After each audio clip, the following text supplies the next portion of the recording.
Hello प्रिय छात्रों, मैं हूं उनके पाल। हमारा अध्याय 13 चल रहा है, महात्मा गांधी और राष्ट्रीय आंदोलन, सविनय अवज्ञा और उससे आगे। ये हमारा चैप्टर है। और कल हमने आपको कराया था सविनय अवज्ञा आंदोलन, उसके प्रभाव और किस प्रकार से सविनय अवज्ञा आंदोलन हुआ। आज हम उससे आगे चलते हैं। हमारा जो टॉपिक है गोलमेज सम्मेलन और भारत छोड़ो आंदोलन, आज का हमारा टॉपिक होगा और इसको हम प्रारंभ करते हैं। सविनय अवज्ञा आंदोलन के समय अंग्रेजों को यह एहसास हो गया था कि अब उनका शासन अधिक समय तक नहीं चलने वाला, क्योंकि जैसे कि सविनय अवज्ञा आंदोलन के समय ये देखा गया कि पूरे भारत में सभी जगहों पर आंदोलन हो रहे थे और पूरी तरह से जन समुदाय संगठित हो चुका था। तो अब अंग्रेजों को इस बात का एहसास हो गया था कि अब ज्यादा समय तक उनकी सत्ता नहीं चलने वाली और भारतीयों को सत्ता में भागीदारी देनी होगी। अब उसके लिए ब्रिटिश ने तैयारी शुरू कर दी। ब्रिटिश सरकार ने तैयारी शुरू कर दी। ब्रिटिश सरकार ने लंदन में गोलमेज सम्मेलन का आयोजन शुरू किया। और इस क्रम में क्या होता है कि प्रथम गोलमेज सम्मेलन 12 नवंबर 1930 को प्रथम गोलमेज सम्मेलन का आयोजन किया गया।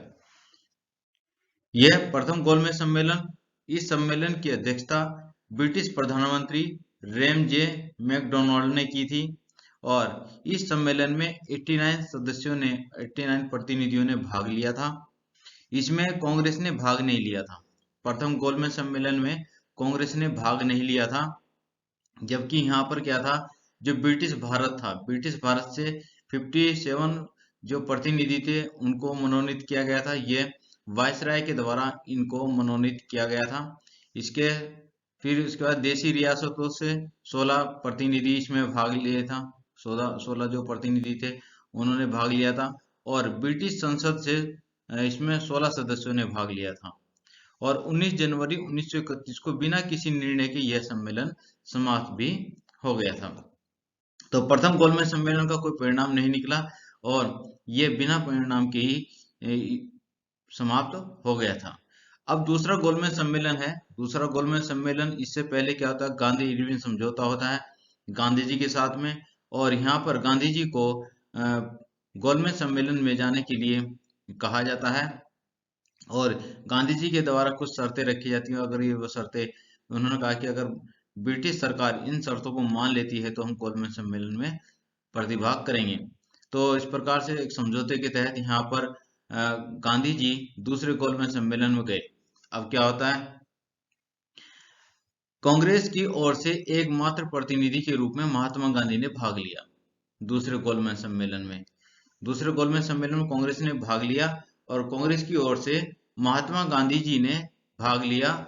मुस्लिम लीग ने मोहम्मद अली जिन्ना, मुस्लिम लीग की ओर से मोहम्मद अली जिन्ना ने भाग लिया। और दलित समुदाय, जो हरिजन दलित समुदाय, जो पिछड़ा वो था समुदाय था, उन सभी के ओर से यहाँ पर जो प्रतिनिधि दिखाई दिया वह अंबेडकर, BR अम्बेडकर, यहाँ पर इन्होंने प्रतिभाग किया। तो देखिए, कांग्रेस की ओर से महात्मा गांधी जी ने दूसरे गोलमेज सम्मेलन में भाग लिया। मुस्लिमों की ओर से मोहम्मद अली जिन्ना ने भाग लिया और दलित समुदाय की ओर से अंबेडकर ने भाग लिया। और 7 सितंबर 1931 को दूसरा गोलमेज सम्मेलन प्रारंभ हुआ। इस सम्मेलन में गांधी जी का कहना था कि उनकी पार्टी पूरे भारत का प्रतिनिधित्व करती है। और यहाँ पर उनमें, यानी गांधी जी का कहना यह था कि जो कांग्रेस पार्टी है वह पूरे भारत का प्रतिनिधित्व करती है और इसीलिए उनकी बातों को माना जाना चाहिए, उन्हीं की बातों को वास्तविक रूप से विश्वास में लिया जाना चाहिए, ऐसा गांधी जी का मानना था। तो जब गांधी जी ने दूसरे गोलमेज सम्मेलन में यह बात कही तो उनकी बातों को चुनौती दी गई। उनकी इस दावे को 3 पार्टियों ने चुनौती दी। 3 पार्टियां कौन कौन सी थी जिन्होंने चुनौती दी? एक तो मुस्लिम लीग थी। मुस्लिम लीग ने कहा था कि वह मुस्लिम अल्पसंख्यकों के हितों में काम करती है। मुस्लिम अल्पसंख्यकों के हितों में काम करती है मुस्लिम लीग, यह बात उन्होंने कही, मुस्लिम लीग ने कही। फिर दूसरा था जो राजा रजवाड़े थे, जो राजा रजवाड़े थे उन्होंने कहा कि जो कांग्रेस है, कांग्रेस का नियंत्रण नियंत्रण या कांग्रेस का प्रभाव उनके नियंत्रण वाले भूभाग पर नहीं है। जहां पर राजा रजवाड़े हैं, जहां पर रियासतें हैं, स्वतंत्र रियासतें थी, वहां पर कांग्रेस का प्रभाव नहीं है, ऐसा उन्होंने कहा। राजा रजवाड़े जो जिन्होंने द्वितीय गोलमेज सम्मेलन में प्रतिभाग किया था, प्रतिनिधि के रूप में जो गए थे। और फिर उसके बाद कहा, यहाँ पर बी आर अम्बेडकर का कहना था कि गांधी जी जो हैं, गांधी जी और कांग्रेस पार्टी निचली जातियों का प्रतिनिधित्व नहीं करती, निचली जातियों का प्रतिनिधित्व नहीं करती। तो देखिए एक बार फिर सुनिए, दूसरे गोलमेज सम्मेलन हुआ। दूसरे गोलमेज सम्मेलन में गांधी जी ने भाग लिया कांग्रेस की ओर से, और इसी के साथ साथ अन्य और जो यहाँ पर प्रतिनिधि भी अलग अलग समुदाय से, अलग अलग पार्टियों से गए। राजा रजवाड़े गए, यहाँ पर मुस्लिम लीग के प्रतिनिधि भी गए, और बी आर अम्बेडकर भी गए, और अन्य और भी यहाँ पर गए। तो गांधी जी ने इस सम्मेलन में यहाँ पर कहा कि भाई पूरे भारत का प्रतिनिधित्व कांग्रेस पार्टी करती है, ऐसा गांधी जी ने कहा। तो जब गांधी जी ने इस प्रकार की बात कही तो उनका विरोध हुआ, और विरोध करने में तीन पार्टियां थी, तीन वर्ग थे। यहाँ पर सबसे पहले मुस्लिम लीग आई। मुस्लिम लीग ने कहा कि नहीं, ऐसा नहीं है, जो अल्पसंख्यक मुस्लिम है उनका, उनके हितों की जो संरक्षण करता है वह मुस्लिम लीग करती है, और इसलिए हम उनका प्रतिनिधित्व करते हैं। फिर राजा रजवाड़े थे, राजा रजवाड़ों ने कहा कि नहीं, ऐसी बात नहीं है, जो क्षेत्र उनके नियंत्रण में आते हैं, राजा रजवाड़ों के नियंत्रण में जो क्षेत्र आते हैं, उन पर कांग्रेस का कोई प्रभाव नहीं है, वहां पर कांग्रेस का कोई अ, अधिकार नहीं है, या कोई प्रभाव वहां पर दिखाई नहीं देता। फिर बी आर अम्बेडकर ने कहा कि गांधी जी और कांग्रेस जो पार्टी है वह निचली जातियों का प्रतिनिधित्व नहीं करती। तो यह बात कहकर इन तीनों वर्गों ने गांधी जी का विरोध किया, और निम्न जातियों के लिए पृथक निर्वाचिका की मांग का गांधी जी ने विरोध किया। अब क्या था, जो बी आर अम्बेडकर थे उन्होंने कहा, उन्होंने अलग से जो पृथक निर्वाचिका थी उसके लिए अलग से इन्होंने कहा कि भाई जो निम्न वर्ग के लोग हैं उनके लिए अलग से निर्वाचन में व्यवस्था की जानी चाहिए, आरक्षण की व्यवस्था की जानी चाहिए। तो उस समय गांधी जी ने इस बात का विरोध किया, क्योंकि गांधी जी को पता था कि भाई जो अंग्रेजों फूट डालो राज करो की नीति का पालन कर रहे हैं, और इस प्रकार से भारतीय जो भारत का राष्ट्रीय आंदोलन है उसको अलग अलग वर्गों में तोड़ दिया जाएगा, और जो हमारा आंदोलन है वह राष्ट्रीय आंदोलन है, वह कभी आगे नहीं बढ़ेगा, और यहीं पर आंदोलन कमजोर पड़ जाएगा, क्योंकि सभी लोग अपने अपने हितों की बात यहाँ पर करने लगे हैं, और संगठन में जब अपने अपने हितों की बात होने लगती है तो संगठन टूट जाता है। तो राष्ट्रीय आंदोलन के कमजोर होने की यहाँ पर संभावनाएं थी, इसलिए गांधी जी ने इन सब चीजों का विरोध किया। अब क्या हुआ, यह सम्मेलन किसी नतीजे पर नहीं पहुंचा, यहाँ पर किसी निर्णय पर नहीं पहुंचा, और बिना नतीजे के यह सम्मेलन स्थगित कर दिया गया, समाप्त हो गया, और गांधी जी यहाँ से वापिस आए, खाली हाथ वापिस आए, लौटना पड़ा।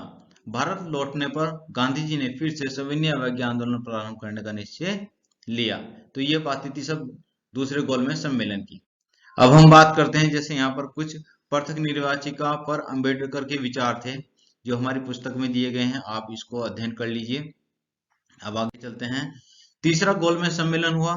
यह सम्मेलन 17 नवंबर 1932 ईस्वी से 24 दिसंबर 1932 तक चला, और इसमें कांग्रेस ने भाग नहीं लिया, इसमें कांग्रेस ने भाग नहीं लिया। दूसरे कांग्रेस ने सिर्फ दूसरे गोलमेज सम्मेलन में ही भाग लिया, ना तो कांग्रेस ने पहले गोलमेज सम्मेलन में भाग लिया, और ना ही तीसरे गोलमेज सम्मेलन में भाग लिया। कांग्रेस ने सिर्फ दूसरे गोलमेज सम्मेलन में ही भाग लिया। आगे चलते हैं। अब है हमारा 1937 ईस्वी में कांग्रेस के मंत्रिमंडल का निर्माण। 1937 में कांग्रेस के मंत्रिमंडल का निर्माण हुआ, किस प्रकार से हुआ देखिए। 1935 में नए गवर्नमेंट ऑफ इंडिया एक्ट में सीमित प्रतिनिधित्व शासन व्यवस्था का आश्वासन व्यक्त किया गया। ठीक है, यहाँ पर क्या हुआ कि 1935 के गवर्नमेंट ऑफ इंडिया भारत शासन अधिनियम के अंतर्गत यहाँ पर कुछ मतलब सीमित प्रतिनिधित्व, अलग अलग प्रतिनिधित्व के तहत चुनाव में प्रतिभाग करने की व्यवस्था यहाँ पर की गई। अब 1937 में ये चुनाव हुए 2 वर्ष बाद, और जैसे कि मुस्लिम लीग ने अलग से इलेक्शन लड़ा, यहाँ पर कांग्रेस ने अलग इलेक्शन लड़ा, और अन्य दूसरी और जो पार्टी थी उन्होंने भी अलग अलग यहाँ पर इलेक्शन प्रतिभाग किया। और 1937 के चुनाव में कांग्रेस को जबरदस्त सफलता मिली। 11 प्रांतों में से 8 प्रांतों में यहाँ पर कांग्रेस को सफलता प्राप्त हुई 1937 में, और इस प्रकार से 8 प्रांतों में कांग्रेस की सरकारें बनी। ब्रिटिश गवर्नर की देखरेख में ये सब सरकारें काम करती थी। एक गवर्नर नियुक्त किया जाता था वहां पर राज्य में, और उस गवर्नर की देखरेख में ये काम करती थी। 1939 ईस्वी में दूसरा विश्व युद्ध प्रारंभ हो गया। अब दूसरा विश्व युद्ध प्रारंभ हो गया था, चल रहा था। अब क्या हुआ कि कांग्रेस ने फैसला यह लिया कि यदि अंग्रेज युद्ध समाप्त होने के बाद भारत को स्वतंत्र होने पर राजी हो जाते हैं तो कांग्रेस उनके युद्ध प्रयासों में सहायता करेगी।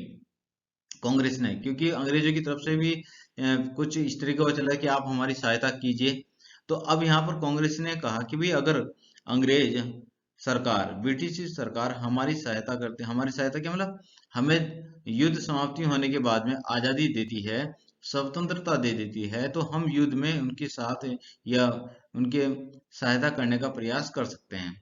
तो इस तरह का प्रस्ताव, जो इस तरह का प्रपोजल कांग्रेस ने ब्रिटिश सरकार के सामने रखा। अब सरकार ने कांग्रेस के इस प्रस्ताव को खारिज कर दिया। जो ब्रिटिश सरकार थी उसने इस प्रस्ताव को खारिज कर दिया, और इसके विरोध में कांग्रेस मंत्रिमंडल ने अक्टूबर 1939 को इस्तीफा दे दिया।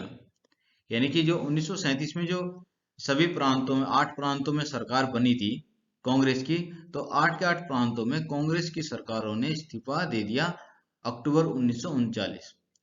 विश्व युद्ध समाप्त होने पर शासकों पर दबाव डालने के वास्ते 1940-1941 के दौरान कांग्रेस ने अलग अलग सत्याग्रह कार्यक्रमों का आयोजन शुरू कर दिया। यानी कि अब क्या हुआ, कांग्रेस ने सभी जगहों पर अलग अलग तरह से सत्याग्रह कार्यक्रम प्रारंभ शुरू कर दिए, और अब राजनीतिक भूदृश्य काफी जटिल हो गया था। अब यहाँ पर जो था भारत की स्थिति 1940-41 में आकर के और ज्यादा जटिल हो चुकी थी। अब राष्ट्रीय आंदोलन था वो और ज्यादा यहाँ पर विकट परिस्थितियों से होता हुआ दिखाई हमें देता है। अब यह संघर्ष जो था सिर्फ भारत बनाम ब्रिटिश सरकार का नहीं रहा था। अब ये यहाँ पर क्या था, तीन थे, जैसे कि यह कांग्रेस, मुस्लिम लीग और ब्रिटिश शासन की तीन धुरियों के बीच संघर्ष था। यहाँ पर कि कांग्रेस ये मानती थी कि मैं पूरे भारत का प्रतिनिधित्व करती हूँ, मुस्लिम मानते थे कि हम मुसलमानों का प्रतिनिधित्व करते हैं, और भारत को आजाद किससे होना था, ब्रिटिश शासन से आजाद होना था। तो इस प्रकार से ये जो संघर्ष था अब तीन धुरियों के बीच का एक संघर्ष माना गया। 1940-41 में आकर के स्थिति और ज्यादा विकट इसलिए हो गई थी। अब यहाँ पर शुरू होता है भारत छोड़ो आंदोलन। भारत छोड़ो आंदोलन प्रारंभ हो जाता है। क्रिप्स मिशन की विफलता के बाद महात्मा गांधी जी ने ब्रिटिश शासन के खिलाफ अपना तीसरा बड़ा आंदोलन प्रारंभ करने का फैसला लिया। तो यहाँ पर देखो हम आपको क्रिप्स मिशन भी पढ़ाएंगे और अन्य दूसरे जो बीच बीच में छोटे आंदोलन मतलब आयोग आते हैं इनके बारे में भी हम आपको बताएंगे। लेकिन अभी हम अपने सिलेबस के अकॉर्डिंग चल रहे हैं, अपने बुक के अकॉर्डिंग हम अपना सिलेबस करा रहे हैं इसमें। तो भारत छोड़ो आंदोलन प्रारंभ हुआ। क्रिप्स मिशन की विफलता के बाद महात्मा गांधी जी ने ब्रिटिश शासन के खिलाफ अपना तीसरा बड़ा आंदोलन प्रारंभ करने का फैसला लिया। अगस्त 1942 में यह आंदोलन प्रारंभ हुआ और इसका नाम रखा गया अंग्रेजों भारत छोड़ो। अंग्रेजों भारत छोड़ो के नाम से इस आंदोलन को जाना गया। तो गांधी जी को फौरन गिरफ्तार कर लिया गया। जब ये आंदोलन प्रारंभ हुआ तो गांधी जी को तुरंत ही गिरफ्तार कर लिया गया, और लेकिन देश में युवा कार्यकर्ता आंदोलन चलाते रहे, और कहीं कहीं पर इस आंदोलन ने हिंसक प्रवृत्ति का भी रूप ले लिया था, और तोड़फोड़ की गई, आगजनी की गई, और यह आंदोलन चलता रहा। कांग्रेस में जयप्रकाश नारायण जैसे समाजवादी सदस्य भूमिगत प्रतिरोध गतिविधियों में सबसे ज्यादा सक्रिय रहे। तो जयप्रकाश नारायण कौन थे? कांग्रेसी समाजवादी थे। ये समाजवादी सदस्य थे, कांग्रेस के थे। भूमिगत प्रतिरोध करने में की गतिविधि में सबसे ज्यादा सक्रिय यहाँ पर दिखाई दिए। भारत छोड़ो आंदोलन के अंतर्गत ही यहाँ पर जैसे कि कुछ जगह कुछ स्थानों पर कुछ जिले जो थे वो स्वतंत्र हो गए थे, जैसे कि सतारा, मेदिनीपुर, वहां इन जिलों में स्वतंत्र सरकार बन गई थी, यहाँ पर स्थापित हो गई थी। अंग्रेजों ने आंदोलन के प्रति सख्त रुख अपना लिया था, क्योंकि अब अंग्रेज थे जो उन्होंने बहुत सारे कांग्रेसियों को, बहुत सारे जो आंदोलनकारी थे उनको जेल में डाल दिया था, और जेलें पूरी तरह से भर गई थी और पूरी अस्त व्यस्त यहाँ पर स्थिति हो चुकी थी। तो अंग्रेजी सरकार ने आंदोलन के प्रति बहुत ही कड़ा रुख अपना लिया था, और इस विद्रोह को दबाने में लगभग 1 वर्ष से ज्यादा समय लग गया। भारत छोड़ो आंदोलन वास्तव में जन आंदोलन था। जो भारत छोड़ो आंदोलन वास्तव में जन आंदोलन था, जिसमें लाखों आम हिंदुस्तानी शामिल हुए थे। अब लोगों को आंदोलन में शामिल होने के लिए आह्वान करने की आवश्यकता नहीं थी। अब लोग खुद ब खुद अपना भी आंदोलन में जुड़ रहे थे। और जिस दौरान कांग्रेस के नेता जेल में थे, उस समय जिन्ना और मुस्लिम लीग को अपना प्रभाव क्षेत्र फैलाने में लगे हुए थे, और इस प्रकार से पंजाब और सिंध प्रांतों में जो मुस्लिम लीग थी उनका प्रभाव अधिक यहाँ पर हमें दिखाई देता है। जून 1944 को विश्व युद्ध समाप्त हो गया और गांधी जी को रिहा कर दिया गया। जो गांधी जी को गिरफ्तार किया गया था, अब गांधी जी को रिहा कर दिया गया था। अब आता है 1940 के प्रांतीय चुनाव। इसके बाद गांधी जी ने जिन्ना से कई बार बात की, जो मतलब जैसे मुस्लिम लीग की जो मांग थी और यहाँ पर जो मनमुटाव चल रहा था, और अलग अलग देश की मांग जो करी थी, विभाजन की जो बात चल रही थी, यहाँ पर गांधी जी ने कई बार जिन्ना से मुलाकात की और उसके बाद में बैठकें की और वार्ता की, और ये कहा कि भाई ये जो दूरियां हैं इनको कम किया जाए किसी तरह से। लेकिन इसमें जो वार्ता है उसमें कोई सफलता प्राप्त नहीं हुई। तो गांधी जी ने जिन्ना से कई बार बात की दूरियां कम करने के लिए, बार बार वो मिलते रहे। 1945 में ब्रिटेन में लेबर पार्टी की सरकार बनी, और यह सरकार भारतीय जनता के पक्ष में थी। जो भारत की जनता थी उसके पक्ष में थी यह सरकार। लेबर पार्टी की सरकार 1945 में ब्रिटेन में बन चुकी थी, जो कि भारत को आजाद करना चाहती थी। यहीं पर वायसराय लॉर्ड वावेल ने कांग्रेस और मुस्लिम लीग के प्रतिनिधियों के बीच में बैठकें की, कई बार बैठकें की, और 1940 में प्रांतीय विधानमंडलों के लिए नए सिरे से चुनाव कराए जाने का निर्णय लिया।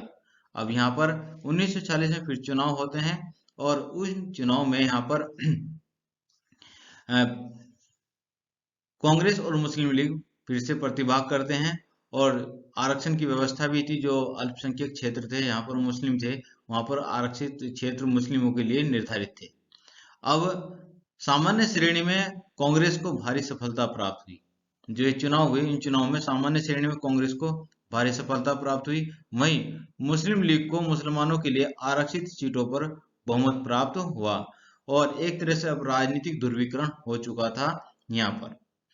और उसके बाद हम देखते हैं कि इस राजनीतिक ध्रुवीकरण में अब जो मुस्लिम लीग थी वो पूरी तरह से, क्योंकि उनको बहुमत जरूर मिला था अपने क्षेत्रों में, लेकिन उनको ये एहसास हो गया था कि अब हम बिल्कुल भी यहाँ पर अपनी सत्ता स्थापित नहीं कर सकते, और जिन्ना को अपनी अलग सत्ता चलाने के लिए देश विभाजन की आड़ पर वो मतलब मांग पर वो अड़ गए, क्योंकि उनको लग रहा था कि अगर हम हिंदुस्तान में रहेंगे तो यहाँ पर कभी भी सत्ता हमारे हाथ में नहीं आएगी, और इसीलिए उन्होंने अलग देश की मांग के लिए अपना आंदोलन और ज्यादा तीव्र कर दिया, तेज कर दिया। 1946 को ब्रिटिश कैबिनेट मिशन भारत आया, और इसने कांग्रेस और मुस्लिम लीग को संघीय व्यवस्था पर राजी करने का प्रयास किया, लेकिन वार्ता असफल रही। अब पाकिस्तान की मांग को लेकर मुस्लिम लीग ने 16 अगस्त 1946 को प्रत्यक्ष कार्रवाई दिवस का आह्वान किया, और इसके साथ ही कलकत्ता में खूनी संघर्ष हो गया, और बंगाल, बिहार, संयुक्त प्रांत व पंजाब तक यह जो पूरा जो खूनी संघर्ष है फैल गया। संयुक्त प्रांत उस समय उत्तर प्रदेश को कहा जाता था। और इस तरह से ये पूरा जो क्षेत्र है, पूरा उत्तर भारत पूरी तरह से संघर्षों में और यहाँ पर एक तरह से गृह युद्ध की स्थिति में बदल गया। अब हम देखते हैं यहाँ पर माउंटबेटन आते हैं। तो माउंटबेटन जो है फरवरी 1947 को वावेल की जगह लॉर्ड माउंटबेटन वायसराय बना और माउंटबेटन ने एक अंतिम दौर की वार्ता की जिसमें मुस्लिम लीग और कांग्रेस के प्रतिनिधियों को बुलाया गया और अंतिम दौर की वार्ता दोनों पक्षों के साथ की और लेकिन यह वार्ता भी असफल हुई। और उसके बाद में ऐलान किया गया कि ब्रिटिश भारत को जो ब्रिटिश भारत है उसको आज़ादी दे दी जाएगी, लेकिन उसका विभाजन होगा, यानी कि भारत का विभाजन होगा। और इस प्रकार से ये निर्धारित किया गया है कि भाई भारत को आज़ादी दे दी जाएगी। अब औपचारिक जो सत्ता थी वह उसका हस्तांतरण 15 अगस्त 1947 को हुआ। 15 अगस्त 1947 को सत्ता का हस्तांतरण हुआ, लेकिन इसी के साथ साथ भी हमारे यहाँ देश का विभाजन हो चुका था। अब यहाँ पर भारत और पाकिस्तान दो खंडों में, दो भागों में देश का विभाजन हो चुका था। तो औपचारिक सत्ता जो हाथ में आई यहाँ पर 15 अगस्त 1947 को देश पूरी तरह से आजाद हो चुका था। तो प्रिय छात्र छात्राओं, आज का हमारा इतना ही है, हमारा टॉपिक यही रहेगा। अब अगले टॉपिक के साथ हम आपके सामने आएंगे और जो भी आज हमने आपको टॉपिक कराए हैं इसमें क्वेश्चंस आपके बनते हैं गोलमेज सम्मेलन और भारत छोड़ो आंदोलन से संबंधित क्वेश्चंस बनते हैं। जैसे कि हमारा एक क्वेश्चन बनता है कि गोलमेज सम्मेलन में हुई वार्ता बिना किसी नतीजे के क्यों असफल हुई, उसका कारण बताना है यहाँ पर। और भारत छोड़ो आंदोलन के विषय में आप क्या जानते हैं ये आपको बताना है। किस प्रकार से देश को आजादी हुई, कहाँ पर, किन परिस्थितियों में, ये भी क्वेश्चन आपको लिखना है। धन्यवाद, आज के लिए इतना ही। और साथ ही साथ आप हमारे चैनल को सब्सक्राइब भी कर लीजिए और वीडियो को शेयर भी कीजिए। जितने भी जो अन्य स्टूडेंट्स हैं जो ग्रुप में नहीं जुड़े हुए उनके साथ भी आप इस वीडियो को शेयर कीजिए। धन्यवाद।